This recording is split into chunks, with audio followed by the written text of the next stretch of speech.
Mic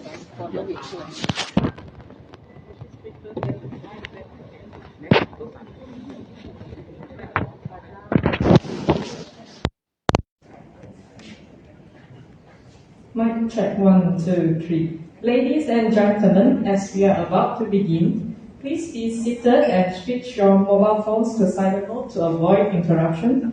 Thank you for your cooperation and attention. We will begin in 5 minutes.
Good afternoon, everyone. We are starting soon, so please fill in the seats in front. And yeah. SGM General Director, Mr. Khor Siang Pei, the artist, Mr. Awang Navid Ahmad, and also our moderator, Mr. Faisal Siddiq. And, tuan-tuan dan puan-puan sekalian, selamat petang dan selamat datang ke sesi bertemu dengan artis tersohor Encik Awang Navid Ahmad yang dianjurkan oleh Sukarelawan Malaysia. Nama saya Chong Lee dan kami di SGM amat menghargai persudian tuan-tuan dan puan-puan untuk meluangkan masa bagi menyertai program kami pada hari ini. Sama ada secara fisikal di Wisma Kebudayaan SGM atau melalui Facebook Harmony. Pada hari ini, kami berbesar hati dapat menjemput Encik Faisal Siddiq untuk menjadi moderator sesi pertemuan dengan artis yang penuh bermakna ini. Sekarang izinkan saya membuat sedikit pengenalan tentang Encik Faisal Siddiq. Beliau dilahirkan di Petaling Jaya, Selangor, dan merupakan bekas kurator di Balai Seni Negara dari tahun 2010 hingga 2022. Lulusan Sarjana Munas Seni Halus di Fakulti Seni Lukis dan Seni Reka di UiTM. Beliau pernah mengikuti pengajian sarjana seni rupa Asia Tenggara di Pusat Kebudayaan Universiti Malaya di bawah kelolaan pelukis dan pensejarahan seni Malaysia Reza Piadasa. Kemudian, beliau melanjutkan pelajaran di peringkat sarjana pengajian, penterjemahan dan interpretasi di University Science Malaysia Pulau Pinang. Sebelum menjawab jawatan kurator di Balai Seni Negara, beliau merupakan pensyarah seni halus di UiTM, Segi University College, dan Art Film Design Academy di Kuala Lumpur. Beliau aktif menyumbang penulisan di majalah dan akpal seperti Dewan Budaya, Seni Kini Berita Harian, dan blog. Buku pertama beliau, Seni untuk Rakyat, Esei-esei Kurator, menghimpunkan penulisan-penulisan kuratorial terpilih beliau, diterbitkan pada tahun 2020. Dan itu buku oleh sorry, I'm speaking English. You can have a look, and then today it's for sell at a special price is 20 ringgit Malaysia. Sorry. So you can, if you are interested, you can buy the book and then get Mr. Faisal autograph after the session. Beliau merupakan kurator Singapore Biennale keempat dalam tahun 2013 dan Kuala Lumpur Biennale pertama dalam tahun 2017. Beliau kini bergerak sebagai pelukis, penulis, penterjemah, dan kurator bebas. Tanpa melengahkan masa lagi, marilah kita menjemput Encik Faisal ke atas pentas untuk meneruskan sesi bertemu dengan artis tersohor Encik Awang Navid Ahmad.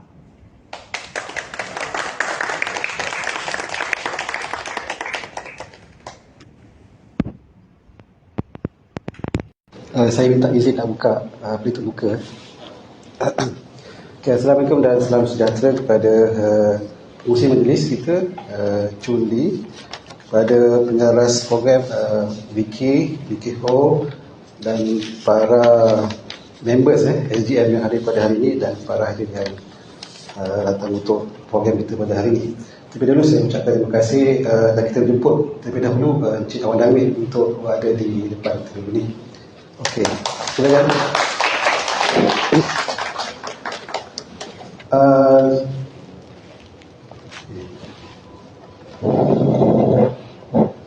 Terima kasih sekali lagi kepada hadirin yang hadir pada hari ini. Sesi kita akan berjalan dalam beberapa fasa. Fasa pertama saya akan memperkenalkan kita, Encik Awang Navid Ahmad. Lepas tu saya akan kongsikan sedikit slide ataupun sisipan yang saya sempat kumpulkan. Lepas itu kita akan terus dalam membicarakan kedua karya yang ada dalam pameran Celebration of Harmony through Arts Malaysia and Korea Exhibition Kuala Lumpur 2022 yang sedang langsung di aras bawah dan di tengah dan di aras atas. Kalau boleh saya kenalkan Encik Awan Nabil kita ni bukanlah seorang asing. Kerana beliau pada masa ini sedang panas di rumah-rumah renungan yang dimiliki oleh kolektor sama ada di Malaysia ataupun di peringkat antarabangsa, dan kadang-kadang beliau banyak direlung di rumah-rumah renungan terkenal seperti Sotheby, Christie dan berbagai lagi lah. Kalau saya boleh kongsikan sedikit slide. Slide boleh. Okey. Okey. Oh, siap.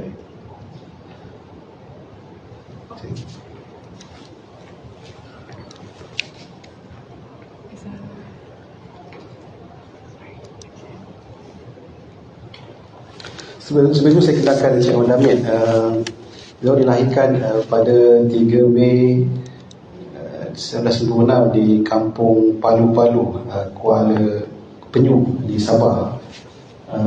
Kuala Penyu ni dalam peta Sabah, dia berhampiran dengan negara Brunei Darussalam, hampiran, dan dia dekat dengan, kalau siapa yang pernah pergi ke wilayah Persekutuan Labuan, tak jauh dari tu, dan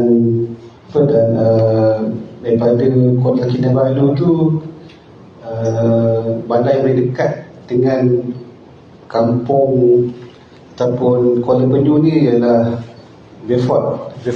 Yes. Beaufort ni kalau di Kota Kinabalu kami masa berapa Encik Awan? Around 90 km jauhnya. 90 km lebih kurang dalam sejam lebih kurang nak sampai ke kampung Encik Awan yang tadi, betul? Mungkin masa daripada Kota Kinabalu tu mungkin dalam sejam lebih itulah. Dah boleh ke?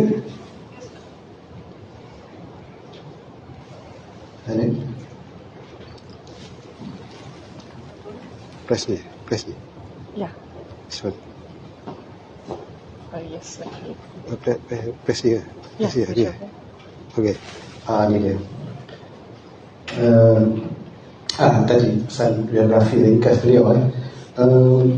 Beliau mendapat pendidikan seni secara formal dengan mengikuti pengajian di Diplomasi Ukirasi mereka dalam jurusan Seni Halus di Institut Teknologi Mara dulu ITM tahun 1999 hingga 1983, selama lebih kurang 4 tahun. Kemudian beliau melanjutkan pelajaran dalam peringkat sarjana Seni Halus pengkhususan dalam catatan di Catholic University Amerika di Washington DC, Amerika Syarikat, dari tahun 1989 hingga 1990, 2 tahun. Ini tadi saya cerita tentang lokasi. Sebab apa perlu juga kalau nak tahu latar belakang lukis ni, kena tahu kat mana dia tinggal dulu ni. Nak tahu apa yang mempengaruhi dia tu dari segi kelautan, alam maritim dia kan, dekat dengan laut kan, dia adalah petani kan. Ini kalau ikutkan tadi saya sebut tadi kan, bandar yang dekat tu Beaufort lah, Beaufort tadi. Beaufort ke Kampung Palu-Palu ni masa berapa tak? Ya. Kalau bandar Beaufort tu ke Kampung Palu-Palu ni Dalam 40 km. 40 km juga, dalam 40 minit juga masuk ke sana. Okey, seterusnya. Okey, ini tadi tadi yang saya kata tadi, dia dekat dengan wilayah Persekutuan Labuan tu sebelah kiri saya. Dan kalau siapa yang pergi ke wilayah Persekutuan Labuan tu, bolehlah singgah ke Beaufort ke apa kan. Okey, sebelum tu saya baca sikit Encik Awan Nabil pasal daripada keluarga petani di kampung dia, di Kampung Palu-Palu, Kuala Penyu. Beliau aktif melukis sejak tahun 1970-an lagi. Pada awal 1970-an beliau hijrah setelah mendapat peluang untuk sebagai kerani dunia teknik di Semenanjung, iaitu di Jabatan Telekom di Melaka. Maknanya sebelum beliau terlibat dalam bidang seni, beliau pernah kerja sebagai juruteknik kerana di Jabatan Telekom. Dulu Jabatan Telekom sekarang panggil Telekom Malaysia ataupun TM kan. Okey, hari ini memberi kesempatan kepada beliau untuk mengembangkan bakat lukis beliau di sini pula, maknanya berhijrah daripada Sabah ke Semenanjung Malaysia. Perkara yang mencetuskan kepada beliau untuk menjadi pelukis yang serius adalah setelah beliau meninjau-ninjau, ini saya kongsikan sikit ni. Beliau meninjau-ninjau hasil lukisan pelukis yang menghasilkan lukisan di sekitar tempat tarikan pelancong di Bukit St. Paul, Melaka. Mungkin pada hujung minggu Cik Wang pergi melawat lukis, lukis yang lukis di Bukit St. Paul, di atas bukit tu kan, air Famosa kat bawah rumah tu, ke atas tu ada inilah seperti yang saya tengok di dunia. Ini yang menarik, beliau membakar semangat beliau, mencetuskan inspirasi beliau untuk menjadi pelukis yang serius ataupun profesional. Pada tahun 1970-an di sini beliau bermula sebagai pekerja jalanan dulu, sebelum dia terlibat dalam secara formal. Beliau menjadi pekerja jalanan yang melukis di sekitar Air Famosa. Di sini beliau bermula dengan menghasilkan lukisan portret, lanskap sebagai sebuah tangan pelancong dari dalam dan luar negara. Memanglah kalau lukisan-lukisannya sendiri memang akan jadi buah cenderamata dilancungkan untuk bawa ke negara asal sebagai cenderamata untuk rakan-rakan tahunan. Dikatakan beliau sering dihambat oleh pegawai bahasa Majlis Bandaraya Melaka kerana melukis tanpa permit dan lesen. Ini saya kutip daripada penulisan dua pensesaran seni kita, iaitu Dr. Mulyadi Mahmud dengan Dr. Baharudin Arus kan. Menghasilkan lukisan dan mendapat pulangan apabila lukisan dibeli adalah perasaan yang menyeronokkan. Namun di situ timbul kesedaran kepada Encik Awan Damin untuk mempertingkatkan lagi ilmu dalam bidang seni. Jadi beliau mengambil keputusan yang besar dalam hidupnya dengan meninggalkan kerjanya di Jabatan Telekom sebelum ini, dengan mengikuti pengajian seni halus Institut Teknologi Mara Shah Alam pada tahun 1999. Nombor slide kita. Okey, setelah tamat pengajian pada tahun 1993, beliau menjadi pelukis penuh masa selama 3 tahun sehingga 1995. Pada Jun 1995, beliau dipanggil untuk menjadi tenaga pengajar di ITM dan seni halus itu 1985. Disember 1988 sehingga Disember 1988. Tahun 1999 beliau mula melanjutkan pelajaran untuk membuat pergian ijazah sarjana di Amerika lah, selama 2 tahun. Tahun 1990 beliau balik, dilantik menjadi pensyarah bulan September tahun yang sama. Di ITM beliau banyaklah menjawat jawatan-jawatan selain pensyarah sebagai juga kurator seni di Galeri FSSR, pensyarah kanan, ketua bahagian Jabatan Seni Halus, Profesor Madya. Itu jawatan terakhir beliau lah sebagai Profesor Madya. Dan setelah 2 tahun berkhidmat sebagai pendidik, pada tahun Mei 2011, sehingga dah 10 tahun ada Cik Awang ni, beliau bersara sebagai pensyarah dan menjadi pelukis masa. Okey, ini saya nak kongsikan sedikit gambar yang saya sempatlah mengunjungi studio Encik Awan Damin kita ni di namanya Pantau Iraga di Sijangkang, Selangor. Kalau anda nak pergi mungkin masa dalam sejam setengah lah, ikut ke SAS kan, lalu dekat jalan nak pergi ke Auckland sana. Okay, ni saya kongsi sikit. Pantai Iraga ni dia, tanah dia seperti yang awang kongsi dengan saya ni, dia memanjang. Manjang. Jadi kalau anda masuk tu, dia akan memasuk dulu ke ruang store kan beliau dulu. Store dia menyimpan kera-kera beliau. Ni masa ni Cik Awang tengah bagi penerangan kera yang beliau rasikan di ruang store. Jadi ini masih lagi di ruang store ya.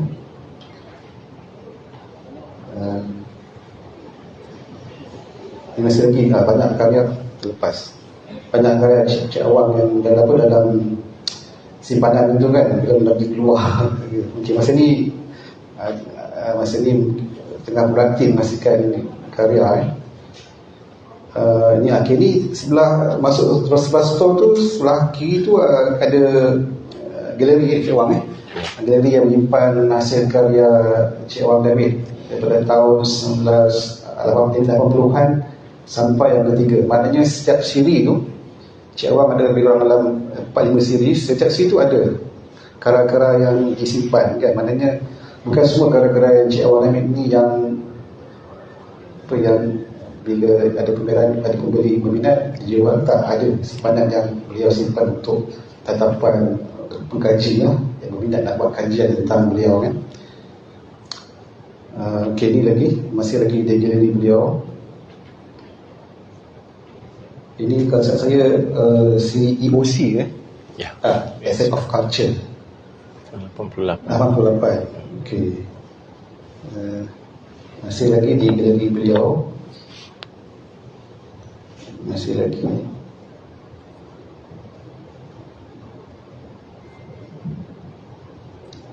Dua tingkat, ada di bawah dan di tingkat atas.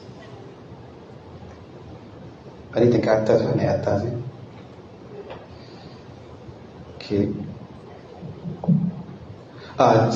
Selepas galeri, di depan sikit tu ada bengkel seramik. Seramik. Inilah kolaborasi Cik Awang dengan anak-anak beliau. Di bengkelnya, dan sebelahnya ada dia punya galeri untuk seramik. Ni galeri seramik ni. Seterusnya, depan sikit belah kanan ada ruang bacaan ataupun perpustakaan yang menyimpan koleksi buku, majalah, jurnal, tas kerja, pelbagai lagi lah. Koleksi Cik Awang sendiri sama ada dibeli ataupun dihimpun lah sepanjang tahun 80-an sampai sekini. Jadi sesiapa yang berminat untuk buat pendidikan boleh ke sini nanti. Seterusnya di buku banyak. Seterusnya depan sikit dah masuk ruang studio Cik Awang kita kan. Lorong tu, ni studionya. Ini studionya lah. Dan di depan sikit tu ada macam ruang untuk residensi jika ada kes nak buat residensi, boleh menginap di situ bermalam di situ. Seterusnya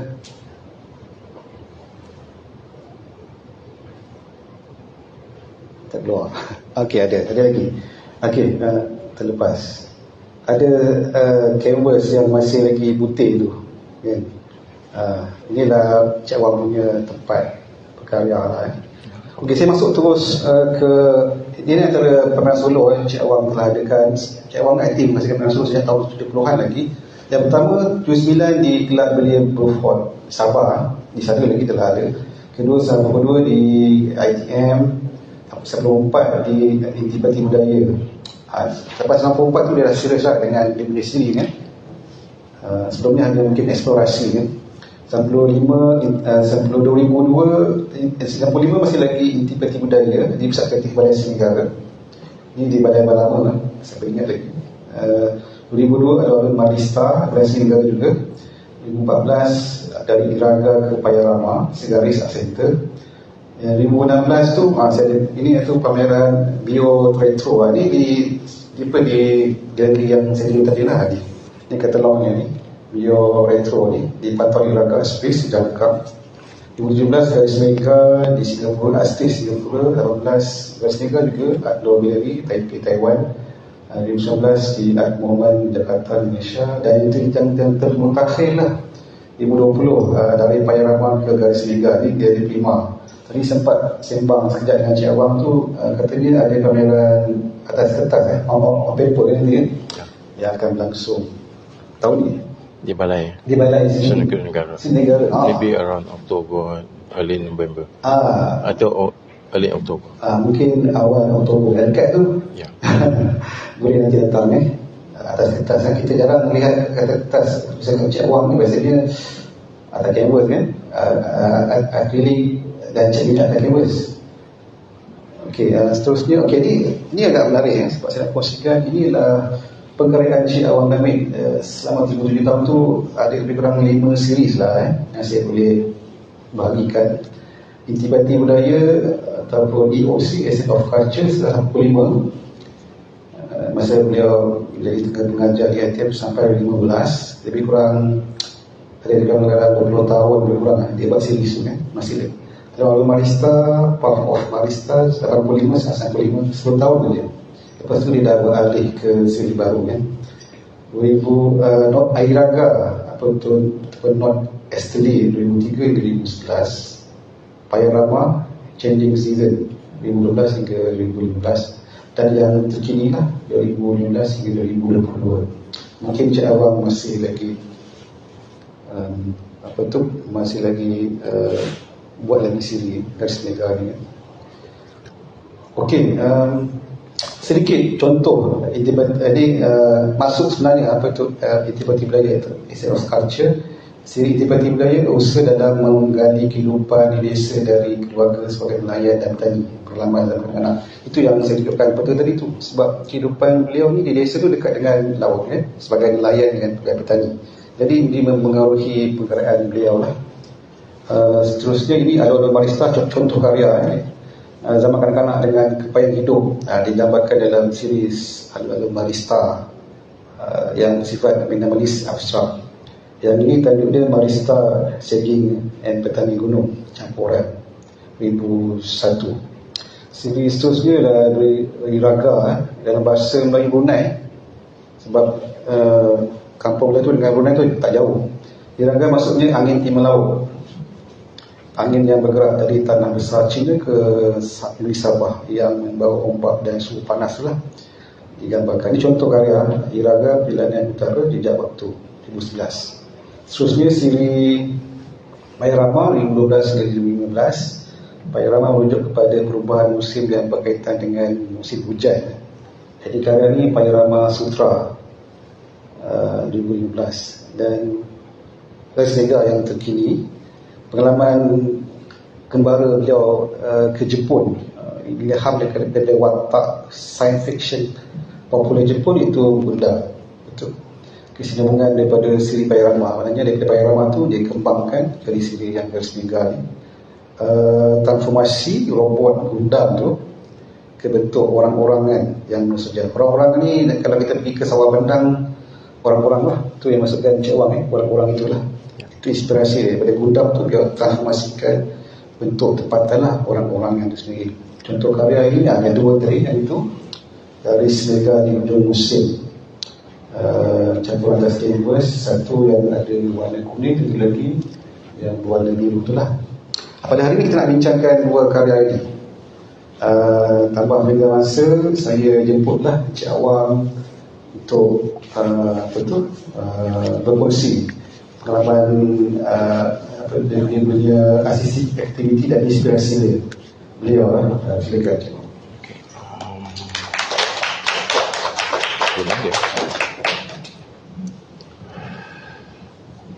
Assalamualaikum dan selamat petang. Salam mesra keluarga Malaysia. Dan terima kasih kepada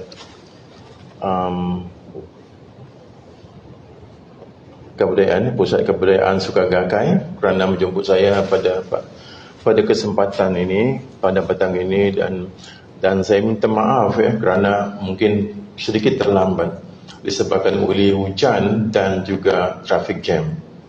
Jadi tapi akhirnya saya sampai juga pada waktu, walaupun sudah terlambat lebih kurang 30 minit ya. Terima kasih juga diucapkan kepada saudara Faizal Siddiq, teman saya, yang memberikan latar belakang yang cukup baik dan meluas ya terhadap saya. Dan pada kesempatan ini saya cuma nak berbicara ya mengenai mungkin ideas, proses, dan seperti mana yang diminta ialah bagaimana saya berjaya dalam bidang yang saya tekuni lebih kurang 35 tahun ataupun hampir-hampir ke 40 tahun lamanya ya. Seperti mana yang saudara Faizal Siddiq sebutkan tadi, saya lahir dan membesar di daerah pedalaman bawah ya. Daerah pedalaman bawah itu maksudnya di sebelah selatan tapi sebelah barat negeri Sabah, iaitu namanya tempat tu Kuala Penyu lah, tapi kampungnya Palu-Palu. Okey. Ingin saya nyatakan bahawa semua idea datangnya dari kajian dan alam yang Tuhan ciptakan. Itu yang saya, itu merupakan anchor idea saya. Semua idea datangnya dari kajian dan alam yang Tuhan ciptakan. Seperti sungai, pantai, laut, hutan kayu bakau, belukar, daratan, sawah padi dan gunung. Ini adalah sebahagian daripada imej-imej yang saya alami mungkin daripada kecil sampai saya dewasa, membesar dan menjadi seorang pelukis. Saya menyaksikan matahari terbit dan matahari terbenam. Maksudnya tempat lahir saya itu, kalau saya ke laut saya akan melihat matahari terbit. Maksudnya ada laut dan ada gunung Kinabalu yang jelas dalam penglihatan saya. Itu setiap pagi kalau saya ke laut. Kalau saya pada waktu petang saya akan mengalami benda yang sama, tetapi matahari terbenam, iaitu di belakang rumah saya. Di belakang rumah saya ada sungai. Maksudnya tu sungai itu lebih kurang 50 meter saja daripada rumah saya, dan saya akan ke sana ya, selalu ya, bermandi-manda semasa saya kecil. Okay. Teluk Kimanis seperti yang saudara Faizal sebutkan, dan Laut Cina Selatan sebagai landasan pencarian idea saya. Maksudnya inilah dua platform yang walaupun besar dan jauh, tapi itulah sebenarnya platform saya untuk mencari idea saya ya. Daripada mula-mula saya berkarya dan akhirnya sehingga kini ya. Pantai barat Sabah dan pantai timur Semenanjung, iaitu kawasan di mana nelayan dan petani. Itu maksudnya tu saya menghubungkan diri saya sebagai seorang nelayan dan juga seorang petani disebabkan mak bapak saya ya. Bapa saya seorang nelayan dan seorang petani, dan itu juga yang mencetuskan idea yang begitu besar dalam karya-karya saya daripada mula saya berkarya hingga sekarang. Walaupun pada hakikatnya saya menghasilkan lebih kurang now sekarang yang tadi itu mungkin 5 series ya. Now sekarang adalah siri yang ke-6. Nanti saya akan beritahu kemudian begitu juga dengan perubahan cuaca dan perubahan musim, dan itu semuanya merupakan sumber inspirasi saya lah. Okey, macam mana saya menjadi seorang pelukis? Ini yang menarik ya. Bagi saya sangat-sangat menarik, kerana seperti mana yang disebutkan oleh saudara Faizal tadi, saya bermula sebagai seorang technician atau pembantu teknik di Jabatan Telekom, tapi hanya bertahan lebih kurang 4 tahun ya. Itu setelah saya menghabiskan latihan di Kuala Lumpur, iaitu di Jalan Gani atau Jalan Semerak. Tapi dia berakhir selama lebih kurang 4 tahun setelah saya melihat seni lukis itu sendiri, pada waktu-waktu yang saya fikir hanya mungkin secara kebetulan, atau ditakdirkan. Maksudnya tu saya tak sengaja. Saya berdepan dengan Balai Kurs Negara itu pada tahun 1975 dan tahun 76. Maksudnya tu masa waktu saya jogging, sama juga seperti mana saya berada di Kota Melaka. Semasa saya jogging daripada jalan Semarak atau Jalan Gani, saya melintasi Jalan Yap Konsing di Australian Embassy, dan saya terus ke sebelah kanan, maksudnya Jalan Ampang. Jalan Ampang, dan masa tu di sebelah kiri saya ada tertulis Balai Seni Lukis Negara di pintu masuk.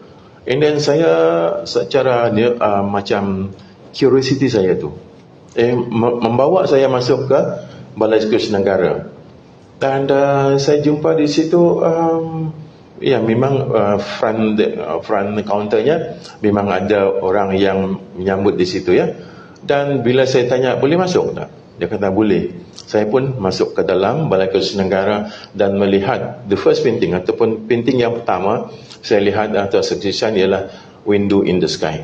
Kalau siapa pelukis-pelukis sini yang masih ingat Window in the Sky ataupun jendela di udara. That's the first impression yang saya lihat. Karya itu adalah oleh Tuan Syed Ahmad Jamal. Dan dari situ seolah-olah macam terbenam di dalam kepala saya, mungkin inilah dunia saya, walaupun saya sebenarnya seorang technician. Dan dari situ saya berangan-angan mungkin juga bercita-cita selepas itu boleh berangan-angan atau bercita-cita menjadi seorang pelukis. And then ingin tahu, melihat, memerhati. Saya mencuba mengumpul data, artikel, menonton TV, jumpa-jumpa pelukis dan sebagainya dan insyaAllah ataupun akan datang probably akan lahir saya biografi saya pada bulan Oktober atau end of Oktober dengan satu pameran yang ditulis oleh Master Oi Kok Shin dan Sarah Abu Bakar dan akan dilancarkan mungkin kalau bukan di akhir Oktober, dia mungkin berada di awal November. Jadi itu adalah merupakan pencapaian saya yang ditulis oleh Profesor Dr. Mulyadi Mahmud dan saya berharap pelajaran itu akan berlaku lah dan saya juga melihat anak alam. Di anak alam kalau siapa masih ingat anak alam kumpulan anak alam, saya bertemu dengan Latif Muhyiddin, nama-nama besar dalam sejarah seni lukis Malaysia, Mustafa Ibrahim, Ghaffar Ibrahim dan ramai lagi termasuk penulis, termasuk juga dramatis yang nama-nama yang kita boleh seperti Hatta Azad Khan, Buyong Zanzibar dan sebagainya. Saya masih ingat pada ketika itu dan akhirnya saya mula menghasilkan karya karya awal saya bermula tahun 1976. Walaupun pada mulanya saya berfikir saya bermula dari 77, tapi bila saya buka semua dokumen-dokumen saya menemukan lukisan yang paling awal adalah tahun 76 pada ketika saya berada di Melaka. Itu pada bulan Ogos kalau tak silap tahun 76, dan lukisan yang pertama adalah berbentuk potret menggunakan hitam putih pen technical pen, iaitu potret seorang poems, iaitu Khairul Anwar, iaitu seorang poems yang terkenal di Indonesia. Dan itu adalah merupakan lukisan yang pertama, dan saya kembali ke Sabah. Saya secara seriusnya melukis, maksudnya daripada tahun 76, 78 dan saya mulakan berpameran secara solo. Walaupun pada ketika itu saya tak tahu apa-apa mengenai seni lukis. Saya hanya melukis berdasarkan imajinasi saya, mungkin pengalaman yang saya lihat dan sebagainya. Saya tidak betul-betul memahami sebenarnya bahasa visual ataupun visual language yang harusnya kita ketahui ya apabila kita menghasilkan sebuah karya. Okay. Dan bagaimana saya membina diri ataupun membentuk saya seorang pelukis. Okay. Selepas berpameran solo yang pertama, saya membuat keputusan untuk berhenti daripada Telekom. Maksudnya saya resign and then memulakan perjalanan yang baru, itu saya masuk ke UiTM pada tahun 1979 dan berakhir dengan diploma tahun 83. And then selepas tu saya menjadi full time artist di Melaka, lebih kurang 3 tahun, dan saya kembali ke UiTM menjadi seorang pensyarah kerana kesempatan yang diberikan oleh pensyarah-pensyarah, kemungkinan mereka yakin yang saya boleh meneruskan karier saya sebagai seorang tenaga pengajar dan juga seorang pelukis. Jadi bermulalah satu era baru bagi saya ya. Di situ alam dan persekitaran ini adalah semuanya membentuk saya punya diri saya sebagai seorang pelukis ya. Budaya material dan non-material, maksudnya material culture, non-material culture, itu juga membina saya punya idea saya. Kehidupan sosial, keluarga, teman-teman, guru-guru, pelajar-pelajar dan manusia keliling. Ya, ini juga yang menyokong saya, membina saya sebagai seorang pelukis. Maksudnya tu saya bukan berdiri kesorangan ya untuk menjadi seorang pelukis yang mungkin yang mantap dan sebagainya. Ya tidak ya. Saya dikelilingi oleh ramai orang ramai pelukis yang hebat-hebat dan sebagainya, dan itu adalah merupakan rujukan-rujukan saya ya. Jadi maksudnya saya bukanlah pandai-pandai sendiri ya. Jadi itu ya. Unsur-unsur politik juga sekali-sekali menghantui saya. Pada awal tahun 1981 saya juga menghasilkan karya-karya yang bersifat sosiopolitik seperti isu-isu di Afghanistan, isu-isu di Kamboja, isu-isu di Palestin. Tapi akhirnya saya berhenti ya. Kerana apa? Kerana kecewa. Saya kecewa disebabkan walaupun sebenarnya saya cuba meneruskan isu-isu politik dan sosial, tapi saya melihat negara itu sendiri ya, negara Palestin, Kamboja atau Afghanistan sendiri tidak bersungguh-sungguh untuk membina keamanan di negara mereka sendiri. Jadi saya fikir okeylah, inilah mungkin saat saya meninggalkan itu. Jadi saya mencari sumber yang baru. Budaya, agama salah satu ya. Sebenarnya saya rasa orang Muslim, jadi sebenarnya unsur agama itu juga ada, maksudnya ada unsur spiritual ya di situ ya. Unsur-unsur dalaman dan pegangan ataupun kita punya pegangan ya, kita punya maksudnya tu dalam budaya mana kita berfikir dan merasa dan sebagainya ya.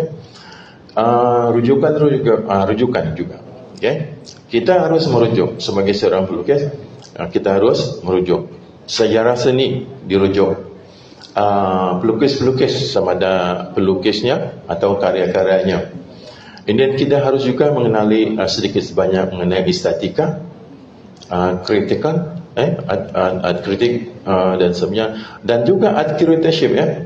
Walaupun kita bukan curator, tapi sebagai seorang pelukis harus juga mengenal art curatorship, kerana kita akan berhadapan dengan penonton ataupun kita akan berhadapan dengan mungkin juga pengkritik. Jadi sebelum kita dikritik, kita kritik dulu kitanya karya supaya apabila dipertontonkan kepada public, jadi kita dengan mudahnya memberitahu kepada mereka apa yang ingin kita nyatakan perjalanan juga penting.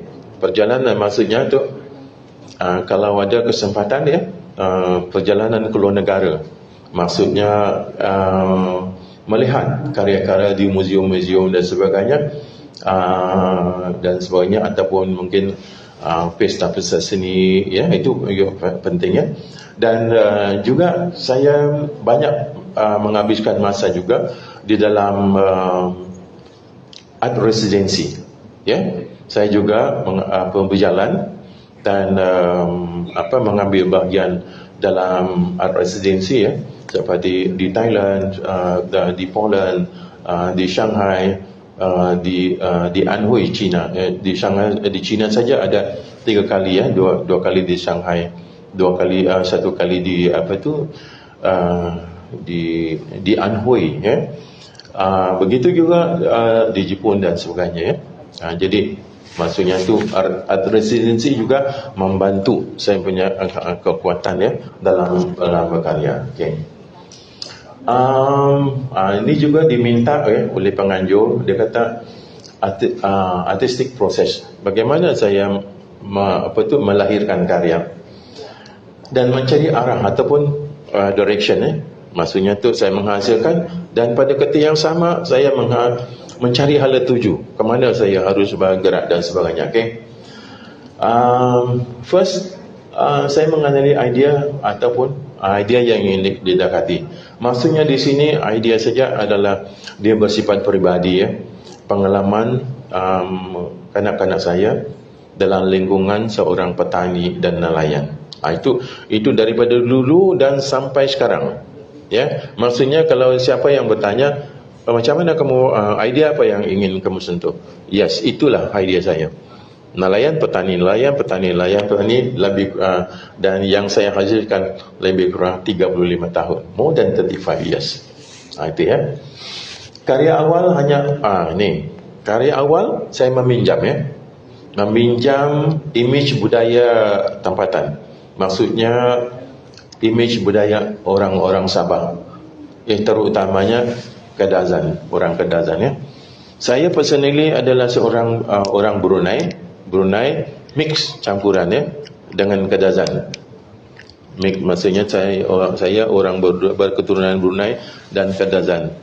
Di dalam Brunei Kadazan tu ada sedikit orang India, sedikit orang Bisaya, sedikit, dan orang Cina sedikit.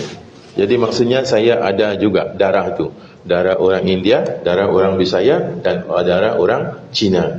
Saya masih ingat kalaulah disebutkan Cina, kenapa saya Cina? Yes, sebab datuk saya namanya Goh Ah Pang. Goh Ah Pang, saya tak tahu apa maknanya, tapi perkataan Goh tu ada di kedai dia kat situ. Jadi setiap kali hari raya, tahun baru Cina, kami akan ke kedai itu, dan sure dia akan bagi angpau. Jadi maksudnya we are very close. Dan masa dia meninggal dunia, harta yang ditinggalkan untuk mak saya. Jadi maksudnya tu hubungan kami dengan dia terlalu rapat. Jadi maksudnya kalau saya trace balik adalah mak saya lah barangkali yang ada darah Cina. Sikit. Bukan banyak lah, sikit That's very interesting ni Okay. Dan yang ketiga, saya menggunakan sepenuhnya pengetahuan asas, maksudnya basic language yang saya pelajari dalam universiti. Jadi saya cuba memahami apa yang dikatakan bentuk dan makna ataupun form and content itu. Saya betul-betul buat secara mendalam, secara khusus. Apa yang dikaitkan dengan misalnya konten itu apa, idea itu apa, image itu apa, bahan itu apa, teknologi, teknik dan apa dan sebagainya, dan juga penggunaan visual visual language, ya, ataupun visual varieties dalam konteks ini, ya. Jadi bahasa-bahasa visual itu harus dipahami secara mendalam.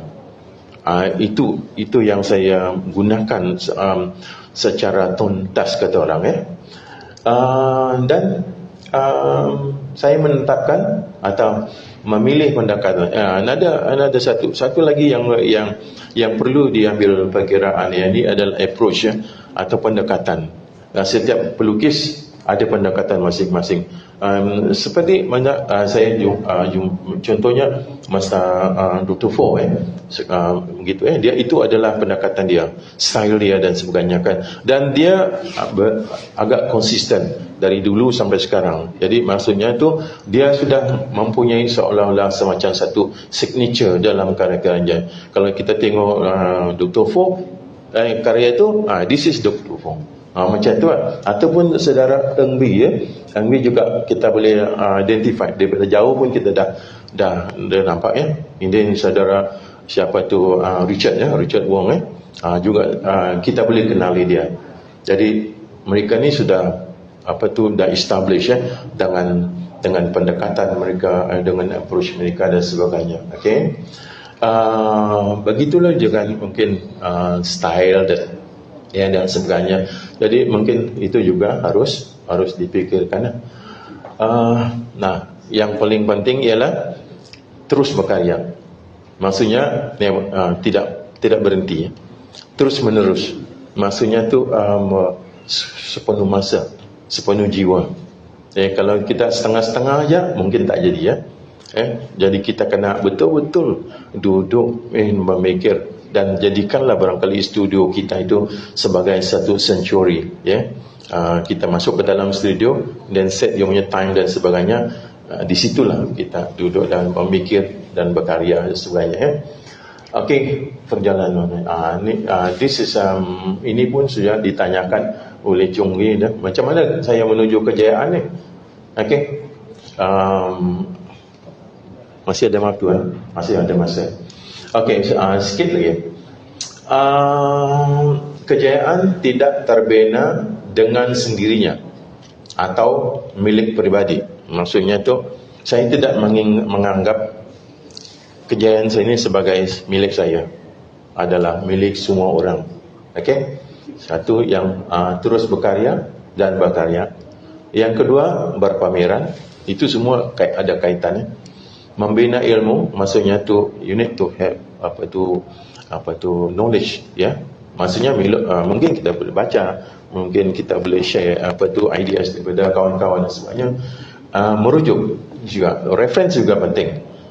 Contohnya kalau kita mahu pendekatan baru, haruslah dirujuk kepada mungkin karya-karya sezaman atau contemporary artworks, ya. Kalau tidak, mungkin kita akan ketinggalan, ya. Hubungan dan pameran dan peranan galeri-galeri juga, ya, dia membantu. Tanpa galeri mungkin saya dah senyaplah dulu, because saya tahu karya-karya terlalu sukar untuk diterima. Hanya selepas barangkali 30 tahun, ya, barulah karya-karya betul-betul mendapat tempat di Malaysian Art Scene. Itu pun setelah satu lonjakan berlaku, iaitu tahun 2014, ya. Bayangkan saya sudah berkarya awal, tapi 2014 adalah satu lonjakan yang sangat-sangat drastik, ya. Walaupun saya membina reputasi saya bermula pada tahun 1983. Itu the first time saya diterima oleh Balai Kursus Negara sebagai seorang pelukis. Pada ketika itu saya menghasilkan seni cerita. Okey, tapi 2014 apabila saya dijemput oleh pengarah Sotheby, ya. Sotheby datang ke galeri saya, ke studio saya, dan dia melihat saya yang potensi, dan dia membawa satu karya ke Hong Kong, ya. di Sotheby Hong Kong, dan saya sangat bernasib baik, maksudnya tu, ya, sudah ditentukan, ya. Maksudnya Tuhan tentukan saya akan berjaya pada ketika itu bila karya saya diterima dan I think di hammer, ya, lebih kurang I think dekat-dekat 300,000 Malaysia ringgit pada ketika itu. Jadi itu jangan sekelip mata nama saya melonjak. Dan karya-karya saya dicari di rata-rata tempat. Dan sehingga saya tidak ada kesempatan untuk menarik balik karya-karya saya daripada galeri-galeri lesap semuanya hilang dalam sekelip mata.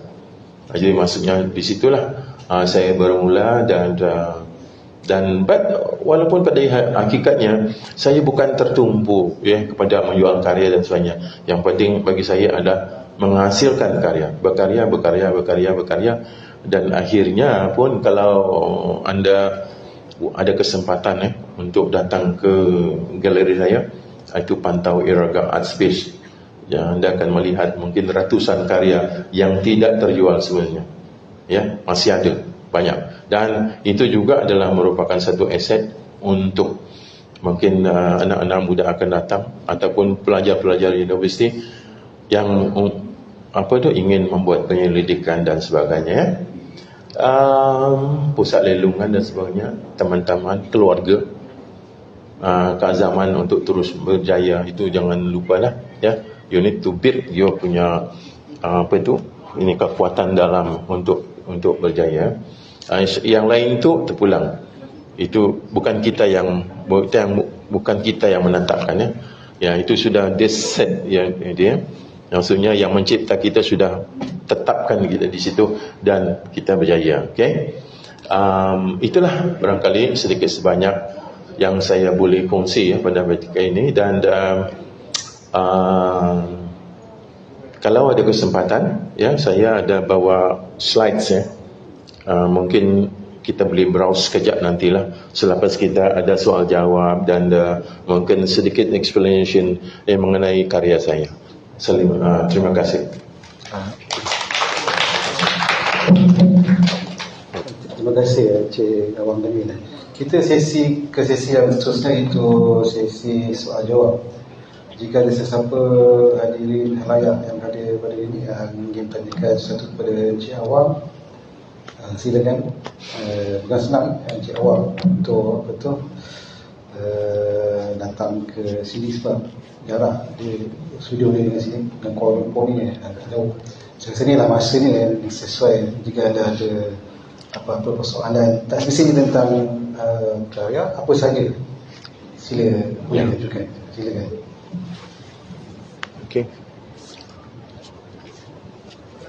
Kalau ada silakan Kalau tak ada lagi baiklah.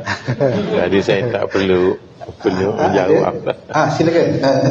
Kita boleh bagi mic. Sebab kita berangkap kan. Encik Awang Jamil, nak tanya macam mana kita boleh menikmati tengok lukisan abstrak Encik?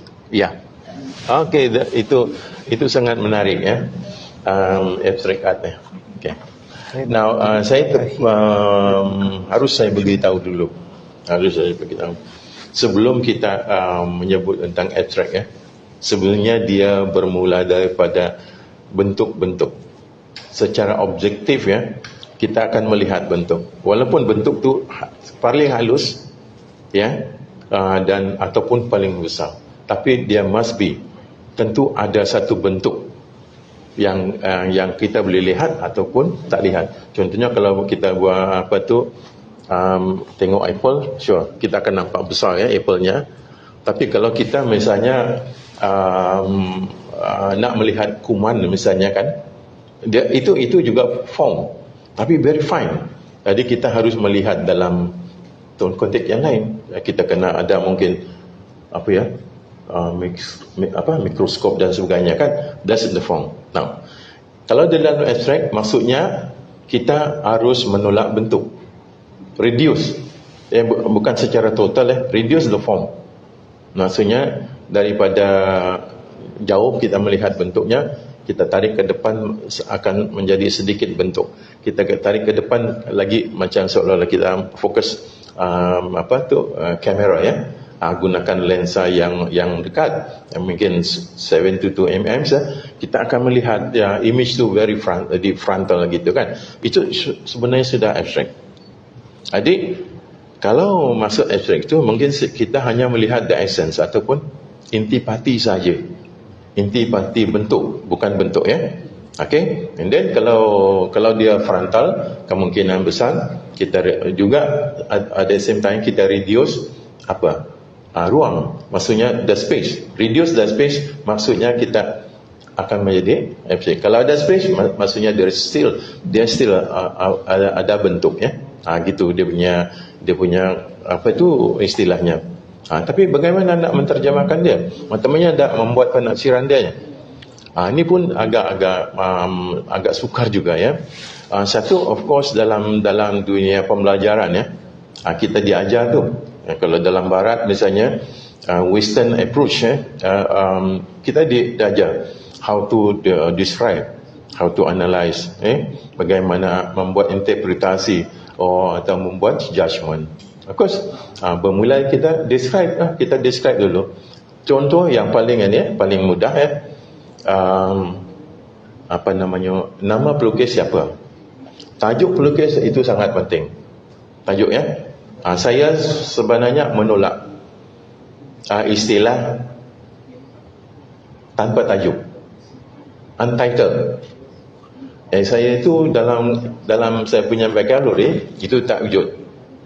Saya menolak untitled punya ni kan. Why, kenapa untitled? As if seolah-olah tidak ada makna langsung yang kita nak ceritakan ya. The title reflect, dia akan menggambarkan image yang ingin kita ataupun idea yang ingin kita nyatakan dalam karya kita. Jadi title akan membolehkan kita melihat walaupun dia abstract form. Okay, and then selepas tu baru kita membuat analisis ataupun analisis karya ya. Contohnya dia punya format macam mana, size-nya macam mana, karyanya, warnanya macam mana, garisan macam mana, jalinan yang digunakan macam mana, and then bagaimana secara total because bila kita bicara tentang karya ya, kita bercerita secara total, bukan satu-satu, bukan fragmented ya. Itu dia punya itulah. And then baru kita membuat interpretasi. Interpretasi ini ada dua perkara. Satu, apa yang kita confront with, maksudnya berdepan dengan karya, the beauty of the painting dan sebagainya kan. Kalau jalinan tu, kalau dia punya texture tu beauty, yes ya, kita terima dia sebagai beauty. Dan kita menghubungkan kita personal experience dan dengan pengalaman yang dihasilkan atau dicetuskan oleh pelukis. Yang satu lagi ialah what's behind the paintings. Maksudnya orang yang melukis karya itu, siapa dia yang sebenarnya. Jadi kalau macam saya, kamu kena melihat saya, latar belakang saya, di mana saya lahir, macam mana saya membesar, dalam keadaan mana, dalam situasi yang mana. Itu gitu ya. Jadi semua environment itu membina faktor-faktor dalaman saya, mungkin faktor-faktor psikologi saya dan sebagainya. Jadi itu adalah kekuatan bagian belakang ya. It's not what we confront with begitu. Selepas tu buatlah penilaian whether the painting is good or not. Tapi secara etikanya, if you feel kalau kamu rasa karya tu bagus, yes, beritahu bagus. Tapi kalau kamu kata karya ini tak bagus, yes, kena bagi tahu bagus tak bagus. Itu etika dia untuk kita melihat ya. Jadi seorang pelukis ada etikanya, seorang pengamat ataupun the appreciator juga ada dia punya etika dia. Gitu. Okey? Ya. Okey, ada lagi soalan? Silakan. Apa saja? Ya, ada. Kalau ada mungkin boleh tanya dalam bahasa Inggeris, tapi saya jawab sikit-sikit lah. Ya, saya tak pandai bahasa Inggeris secara, walaupun saya daripada Bridge 1 sampai Form 5, sampai ke universiti saya belajar bahasa Inggeris, tapi saya tidak pernah betul-betul menguasai bahasa Inggeris, because saya tidak tahu latar belakang sebenarnya bahasa Inggeris itu. That's why sampai sekarang saya tak pandai. Saya cuma boleh memahami sikit-sikit. Okey, boleh jawab, boleh tanya dalam bahasa Inggeris. Ya, jangan seganlah. Ya. Ada apa? Ya, silakan. Boleh bagi mikrofon. Tuan Awang. Ya. Bagaimana Tuan dapat maintain momentum Tuan bagi menghabiskan karya Tuan? Oh, itu pun satu yang menarik juga ya. Okey, sebenarnya gini tau. Of course kita ada angan-angan dan cita-cita ya. Angan-angan dan cita-cita. Tapi di ujung angan-angan dan cita-cita ya, kita harus ke mana? Whether kita cita-cita akan down, fail atau berjaya. Sudah pasti kita akan nak berjaya ya. Jadi kalau kita nak berjaya ialah kita harus membina kekuatan. Maksudnya kalau kita punya kemahiran tak ada, kena cari. Maksudnya you have to practice banyak. Kalau kita punya knowledge tak ada, kita kena baca banyak. Macam tu ya. Tapi yang paling penting di situ ya, bagaimana misalnya kalau saya membina angan-angan dan cita-cita ya, saya harus dalam diri saya lah, mesti ada satu studio kecil, tak apa ya, yang penting ada studio. The moment kamu masuk ke dalam studio itu, di situ kalau kamu membina kamu punya angan-angan itu, whether you do the sketches, you membuat lukisan, membuat apa saja lakaran-lakaran yang bagus. Atau kamu menggali ideas kamu, dan yang selain itu kena buat terus membuat. Jadi maksudnya tidak ada masa untuk benda lain lah. Kalau ada pun kalau nak main game, okey, tak ada masalah. Pastikan kamu datang semula. Okey, contoh saya, pada ketika yang saya dah meningkat usia, maksudnya sudah tua ya. Now I'm already 66. Tapi saya masih melukis. Okey, tapi saya melukis bukan macam dulu ya. Dulu saya datang bangun terus melukis. Maksudnya 8 pagi sampai ke tengah hari, then petang lagi, then malam lagi sampai ke pukul 3 pagi. Bukan ni ya, ini bukan tembirang tau. Ya, ini betul. Ya, saya melukis dia pagi, tengah hari, petang sampai ke pagi. 2 atau 3 pagi ya. Tapi sekarang saya hanya melukis lebih kurang setengah jam. Saya berhenti, saya pergi potong-potong rumput, nanti buat trimming dan sebagainya, dan saya datang lagi buat another lebih kurang setengah jam lagi, and then saya berehat, then saya tidur, and then saya petang saya datang lagi ke studio. Tapi bukan untuk melukis ya. It's no longer paint. Hanya untuk menganalisis karya. You have to look into your painting juga. Sebab is a preparation for tomorrow. Contohnya kalau kita composition tak menarik, okey, kita identify petang ini. Ataupun color kita tak menarik, okey, mungkin besok kita tukar. Atau texture yang kita gunakan itu tidak berkesan, besok kita tukar balik begitu. Dan itu adalah merupakan proses yang panjang. Ya. Okey. Ada lagi ke? Kalau tak ada, saya ada satu soalan akhir lah sebab yang datang ni banyak orang-orang muda kan, pelukis muda nasihat kat Encik Wang kepada pelukis muda ni. Orang kata apa nasihat Encik Wang boleh berikan cabaran dalam mereka ni sebagai nak jadi pelukis profesional lah yang berjaya. Silakan. Okey, sebenarnya dunia masa kini atau dunia seni lukis masa kini ya, mempunyai satu ruang yang cukup baiklah. Okey, maksudnya ada institusi-institusi yang mendukung art, yang memberi satu platform yang sangat luas ya. Kita ada galeris ya, sama ada public ataupun swasta ya, ataupun private gallery.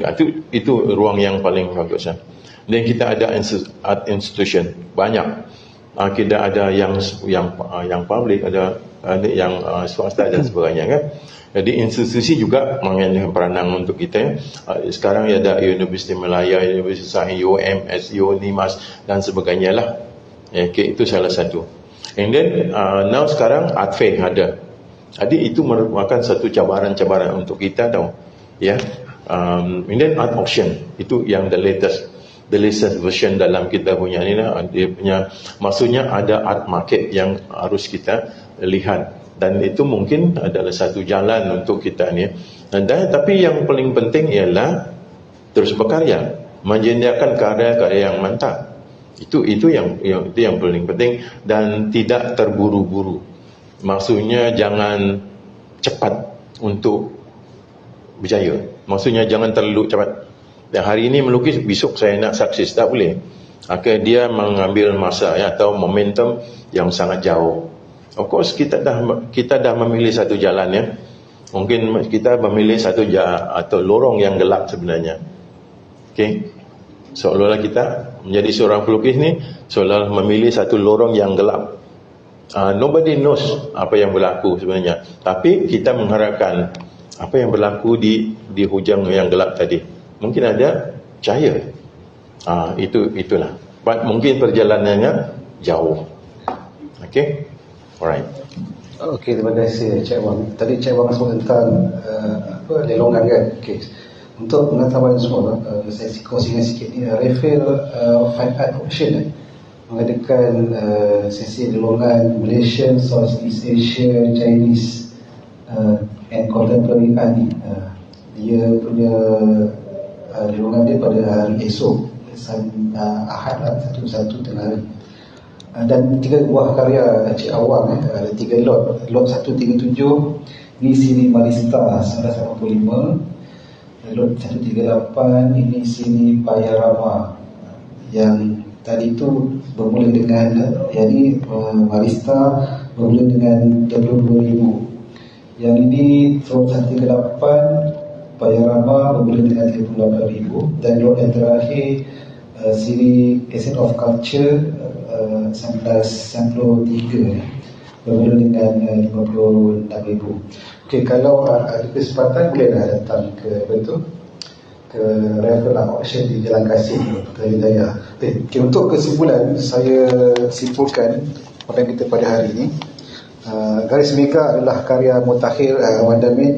Pengkaryaan beliau selama 37 tahun ini adalah berdasarkan latar belakang beliau yang tinggal di kawasan maritim yang berhampiran dengan kelautan, di mana beliau menggali semula nostalgia budaya setempat yang sangat akrab dengan alam. Tidak pasti mengalami pasang surut, deruan ombak, angin, suhu. Perubahan iklim pada hari ini menjadikan beliau mengimbau garis masa sebelum ini yang sebut kepayahan semasa beliau membesar di desa. Program bertemu dengan pelukis ini memberi peluang kepada khalayak mendekati karya Wan Damit dengan lebih dekat lagi melalui 2 buah karya itu dalam siri Garis Mega yang dipamerkan dalam pameran Celebration of Harmony Through Arts Malaysian Korea Exhibition 2022 yang mempamerkan 41 buah karya lukis kedua-dua negara. Peranan seni bukan sahaja sebagai objek estetika sahaja, tetapi juga berkesan dalam merapatkan hubungan diplomatik kedua-dua negara Malaysia Korea menerusi yang terjalin sejak tahun 60-an lagi. Maknanya hubungan Malaysia Korea ni dah terjalin lebih kurang dalam 60 tahun lebih kurang. Diharapkan hubungan ini akan kekal bukan sahaja melalui politik, ekonomi, tetapi juga melalui pertukaran budaya yang boleh dimanfaatkan oleh kedua-dua negara dalam mengukuhkan hubungan dua hala. Sekian, terima kasih. Saya serahkan majlis ini kepada Julie. Silakan.